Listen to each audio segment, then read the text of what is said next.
Alright guys, here we are at Virginia. Beautiful. Hopefully you've seen our initial thoughts. Of Champions. Course of Champions, it actually is.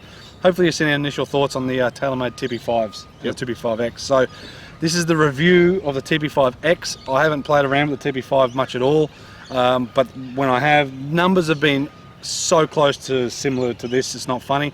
Probably the only thing I really found is that the TP5 was just a tad softer feeling. Yep. There wasn't much in it at all. In regards to numbers, they were both just longer than anything else we tested, but the TP5 just felt a little softer. TP5X, this is what it's about. Now, there's a lot of bloody good balls out there. There is heaps. And I've even got one in my pocket. FG Tour, Wilson Staff FG Tour, another very good ball, 4-piece ball. The market is really good at the moment. Exactly right, especially tour balls. So Yep. what I always say, and I don't know what Richo kind of says the same thing, whatever you can afford, get. So the most, so if you can afford a Pro V1 or on the upper price point, Yep. get the upper price point. Yep. Look, most of the balls I look at are in that middle price point. Kind of that The one- $40 ones. 40, 50 bucks, Yep. I suppose. Because if you can get them a little bit cheaper when they're on special. And that's the thing, we don't really talk about dollars because at the end of the day they're different in the States, they're different here, different in the UK. Yep. But the Taylormade TP5Xs and the Pro V1Xs and all of that, they're on the upper end of the price points. Yes. Along with Apex 6 from Forte and all that stuff. Yeah. They're on the upper end. Yep. There's a lot of balls in that market. And a lot of good balls too. Exactly right. Now, Yep. I'm going to talk about this. Is it the best ball I've ever hit? No. Is it the longest ball I've ever hit? The answer is yes. Now, for me, with the Mozzies flying around, it's a little bit of a detriment. Like I hit my 6-iron thereabouts, carry one, when I'm warmed up, 170-ish. Yep. Thereabouts. Yep. Now, I've been hitting some of these TPXs carrying over 180. Yeah. And it's really, really good to hit the ball that far. The only issue I've found, really, sometimes you just catch flies. Like what you would consider a fly, so just a lower spinning shot. Yeah. So I don't know if other people have seen that. Comment down below, and if you have. Yep. Look, I understand what you mean. Like when I was using the Richardson soft feel and the Callaway super softs, right? It didn't really matter which box of balls I bought; they both performed pretty much the same. They would always be similar. So the distances were pretty much the same. They putted, they chipped very much the same. So it didn't really matter. If I went somewhere and I couldn't get a box of Callaways, I could get the box of Strixons and know that. Well, they're the balls you've been using. Be pretty much the same. Yeah. Like for me, look. Let us go into a bit of technology first. Try fast core dual spin cover. It's 5-piece ball. So 90 compression is the Pro V1X, TP5X. Yep. So years and years ago they used to talk about compression a lot. Yep. And there was some at 110, 100. Doesn't really get talked about much. I know that some manufacturers are making 40 compression golf balls.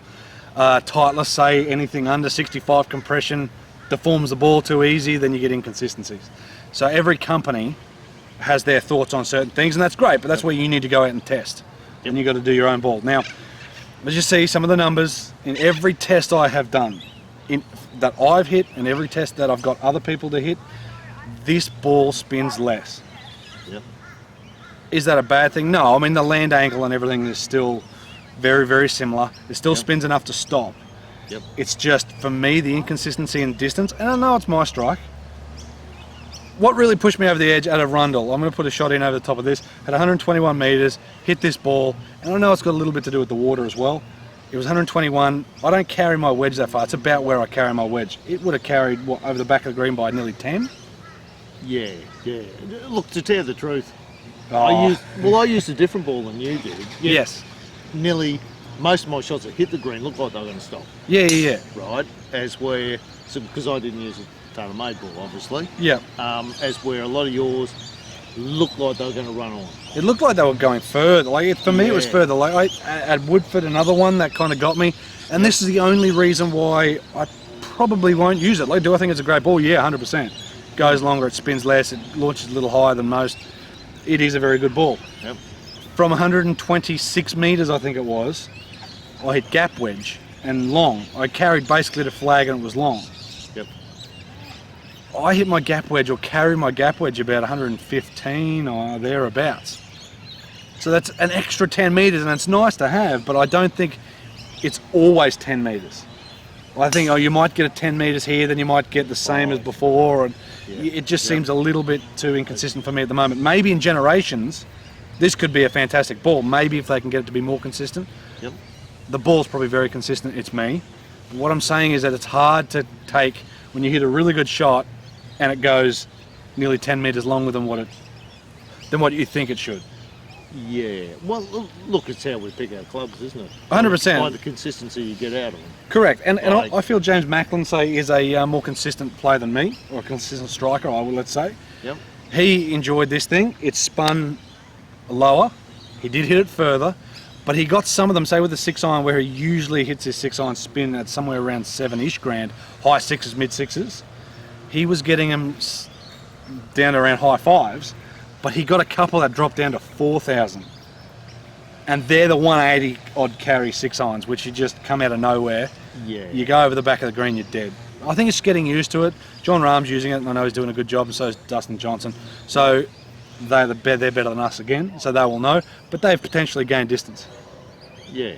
If you're a high spin player, I think the TP5 and the TP5X is probably going to be a really good ball. Yeah. I'm on the lower end of spin for my, and a little bit of a flatter flight with lower spin. It's not really helping me. Don't look at me, mate, I'm all over the place. Mate, you hit it so good, you should use it. But guys, look, the numbers wise are very good. If you're talking about just distance and good land angle and good everything, then the TP5 and the TP5X are fantastic balls. They do what they say on the box. A little faster ball speed, a little higher launch, a little bit less spin. Yep. Look, do you know what? I've mainly chipped and putted with them. Yep. I thought the X sort of tended to come off the club face a little bit quicker. Yeah, just on the little chipping we've done. But you know what? I thought they were both not too bad. For an X ball, the TP5X is very soft feeling. Yeah.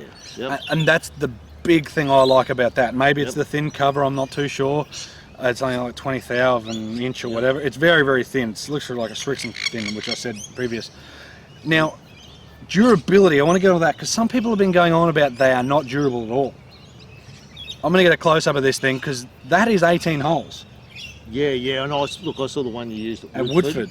Right, and you ploughed one into a tree. Yes, there was only a mark from a tree. Yep, which hit the tree really hard. Yeah. Right? And I was pretty surprised that the ball seemed to hold up pretty well. Now that is 18 holes. Yep.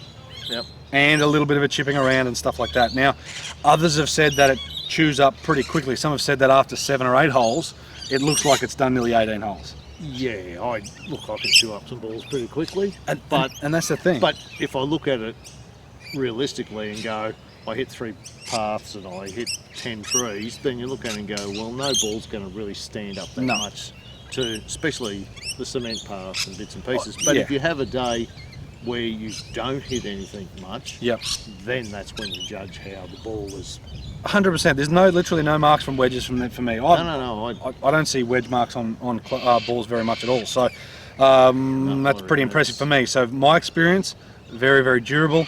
Plenty of other people out there who have said they're not very durable. So comment down below and if you've seen contrary to what I'm saying. Anyway, go and do your own testing. Like we've said, go do your own ball testing, whether it's with numbers, without numbers, on the course, off the course, blind test, do whatever you got to do, guys. TP5X, extremely good golf ball. Longest golf ball I've ever used. I probably won't use it, but feels good. Looks very soft feeling. If they give me Here you go, you can have it. If they give me some, I will. You can have that half ball. Yeah. That'll be interesting. Guys, check out the TP5 range. Really, really good ball. Like I said, really, really long, really low spin, higher launch, all that stuff. It literally does what it says on the box, and this ain't no marketing garbage. At the end of the day, I've tested these out over weeks. Yes. I played with them at Woodford. I played with them at Arundel. Yep. And then I think even here, when we just mucked around here on one Arvo. Well, that's when I did it with them. So, exactly. And look, a really good ball, but definitely get out, trial heaps of different ones. Correct. Because there's heaps of balls in that, that market, and at different price ranges. 100%. So work out the price range. Work out your budget, then go from there. Yep, without a doubt. If you can, go for a urethane golf ball. That's going to tend to spin a little bit more. The downside is it's probably going to tear up a little bit more. Yep. But if you're, I mean, look, only losing one ball around is good. You pretty well get what you sort of pay for. There is a point there. So, it's a bit like golf clubs as well. You pay $20 for a set of golf clubs, you'll get a $20 set of golf clubs. Yeah, exactly. So your wife paid nothing. She pretty well got. She got it done. She got nothing.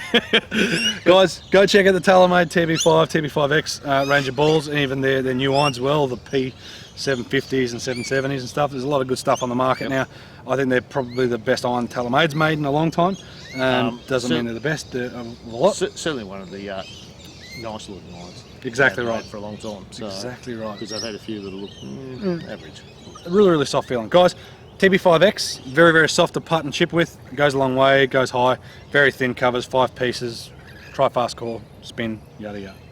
Check them out, guys. Comment down below on what you think of these balls or other balls that you've tested over this. Yeah. Do you know what? If there's any balls that we haven't tested, but you've come across, because we haven't tested everything. That thing's to come. Give us a yell. 100%. We'll try and get hold of them and Volvic to come. We got a lot of stuff. So guys, thanks for checking out the video. Yep. Like, share, subscribe. We'll see you next time. Beautiful.